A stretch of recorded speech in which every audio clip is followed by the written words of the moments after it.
How's everyone doing? Super excited and fired up to be here talking with each and every last one of you all. But y'all know how I like to kick this thing off. Do one of the three things for me right now. I need you to like, share, and comment because you never know who might needs to hear this. And the whole purpose of me coming to you week in and week out is to become the river and not the reservoir. So it's to provide you all with so much value that you can go out there and provide value to others. Now, welcome back to our channel, family. It is DT Sturridge, your unstuck mentor. And today we are diving into a game-changing topic, and it is mastering your habits. We all have habits, whether they be good or whether they be bad, but you must understand that habits are the building blocks of our daily lives, and mastering them can lead to extraordinary success. So grab your notebooks because I am going to be sharing some powerful concepts with you that I personally did in my life, and I know they will transform your habits and ultimately transform your life. So let's just kick some things off by understanding the power of habits. Do you know that about 40% of our daily actions and habits, this means almost half of what we do every single day, is automatic. So you do it without even thinking. You on autopilot. That's a big percentage of our day that just goes automatically. So now it's time to regain your strength and then start to be the thing or the pilot that pushes that towards whatever you want it to. But you got to start developing some better habits. So I want to jump into concept number one, but only if you're ready. Are you ready? So concept number one, habits shape your identity.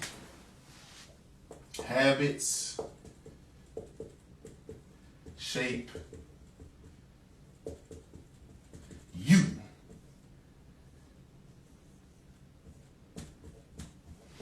Habits shape you. Your habits don't just influence your actions, they shape your identity. When you consistently engage in some positive habits, you can start to see yourself as a healthier, more productive you. Now, I really want you to think about this. If you exercise regularly, you begin to identify as an athlete or someone who is more fit than normal. If you read every single day, you start to see yourself as a lifelong learner. See, the key is for you to align your habits with the identity that you want to embody. So with each thing that you do daily, I need you to start getting yourself into alignment with the person that you want to become, and the person that you want to become possess habits that push them towards success. Now, let's dive into the science of habits. Now, there's something called the habit loop. The habit loop. And my concept number two is understand the habit loop. Understand the habit loop.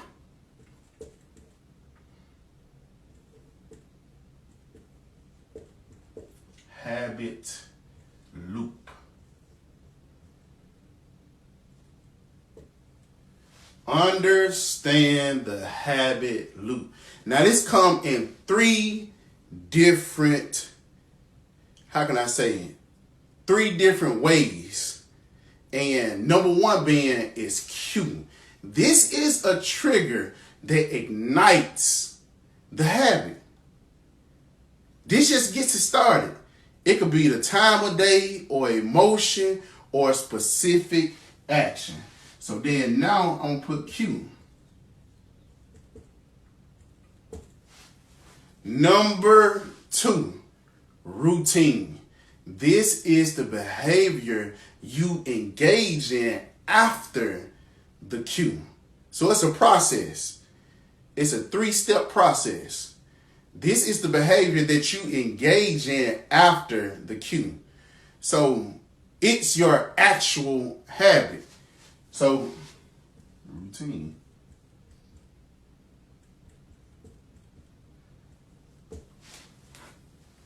Number 3, reward.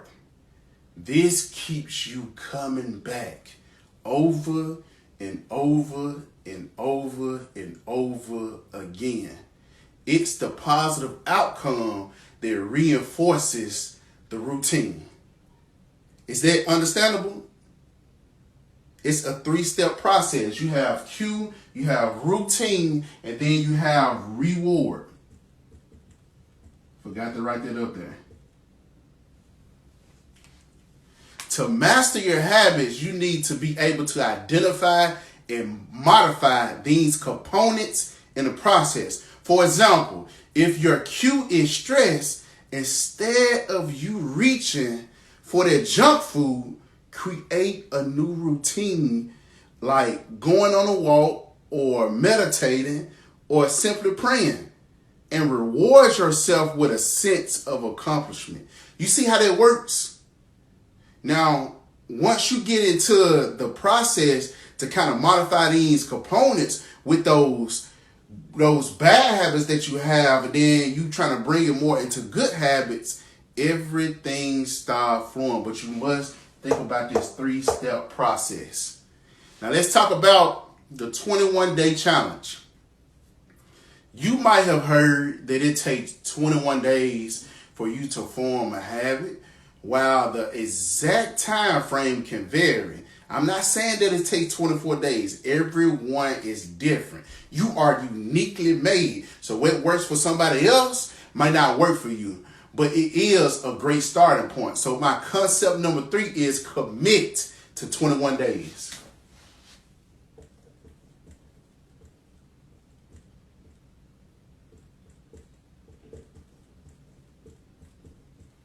Commit to 21 days. Choose one habit that you truly want to develop. Maybe it's drinking more water, exercising, journaling. This is a big one. Developing yourself personally. Personal development. I had to do a challenge of myself with 21 days of nothing but personal development. No type of entertainment, just me and my PD. But for 21 days, I want you to commit to a habit without fail. And it's okay for you to fail, but you must start over. Don't make it a habit of failing, because then now you are letting down your expectation. And don't make that become your habit of backtracking. So here's the kicker. I need you to track your progress, because whatever you don't track, it never happens. Use a habit tracker or a journal to keep yourself accountable. And whenever you do hit one milestone, celebrate your small victories daily. Because by the end of that 21 days, you have laid a solid foundation for this new habit. Now, next up, I really want you to examine your environment. So that's what's around you. Your surroundings play a crucial part in shaping your habits. Whatever you allow to be in your environment can either bring you up or tear you down. It can either be good to you or it can be bad to you. So I just want to jump into concept number 4, environment.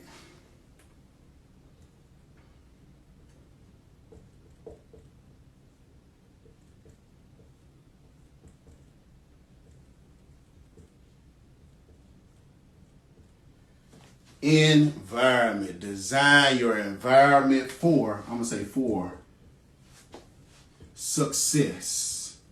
Because that's what we are after. No matter what it might look like for you, that's exactly what you are after. Success. Make it easier to engage in positive habits and harder to fall into those negative ones. If you want to eat more healthier, stock your fridge with fruits and vegetables instead of junk food. Junk food, yeah, it tastes good, but it does your body terrible. If you want to read more, keep a book by your bedside instead of your phone. And with me, I like to listen to a lot of audibles. So if I'm just sitting around, I like to listen to an audible book rather than reading one. But I'm not against reading books at all. But remember, your environment can either be your biggest ally or your worst enemy. I'm going to say it again. Your environment can be either your biggest ally or your worst enemy. So design it wisely. It's all up to you about what you allow in your environment. So make sure you choose wisely. If you know that you are used to these bad habits, it could be the environment that you hang around. So if you can't change the people around you, change the people around you. So finally, let's talk about accountability. This is where a community comes in. Y'all see how it flows with each other. And it's powerful. It's a powerful tool for you mastering your habits. So concept number 5, your accountability partner. Find you someone to hold you accountable. Because a lot of times, if you holding yourself accountable, you let a lot of things slide right past you. Or you just allow a lot of things that you know you shouldn't even be allowing. So find you an accountability partner. We'll just put partner up here. Partner. Share your goals with someone who will hold you accountable. This could be a friend, a family member, or even a mentor. I'll hold you accountable, trust me. But discuss your progress regularly and basically the successes that you do have, celebrate them together. Everything that if you're trying to do something on a major scale, it's not done for you to do it alone. It's done for you to do it with people, good people that hold you accountable that's around you. So now you asking me, why does this work? When you know someone else is watching your journey, you are more likely to stay committed. That's just facts. Because some of the things that you do on your own, you'll quit so easy. But if you got somebody that's beside you, holding you accountable, you'll keep going even when it looks tough. Plus, having someone to cheer you up or cheer you on in the process is a lot more enjoyable than you just cheering for yourself. But don't mistake that. Don't look for validation from people for you to keep going. You should do that for yourself. So just wrapping it all up, mastering your habits is a journey that involves understanding your power and recognizing the habit loop and committing to change. See, change is not going to be easy. It's going to be uncomfortable, but it needs to happen in order for you to become 1% better daily. And the biggest room is the room for improvement. So just have a seat and get to improving yourself. So designing your environment and then also finding that accountability. And I really would say if you found this video, any type of value in this video, don't forget to like, subscribe, and then share it with someone who needs to hear this message. Everyone needs someone to hold them accountable, and everyone needs to start developing better habits for success. You can't get to success with the same habits that you had yesterday, because those habits haven't did anything for you thus far. And together, we can create a community of habit masters. Your habits shape your identity, so make them count. The more you know, the more you grow. And remember, your mindset is your creation. So make it great. I'm somewhere believing in you. Let's work. And if you are ready for a transformation, click the link that is found in any of my videos, whether it's on YouTube or Instagram, Facebook, TikTok, wherever, and just purchase my new book, Think Now, Walk Later. And then also book a call with me because I really want to talk to you. So thanks for watching and keep striving to be your best self. All right?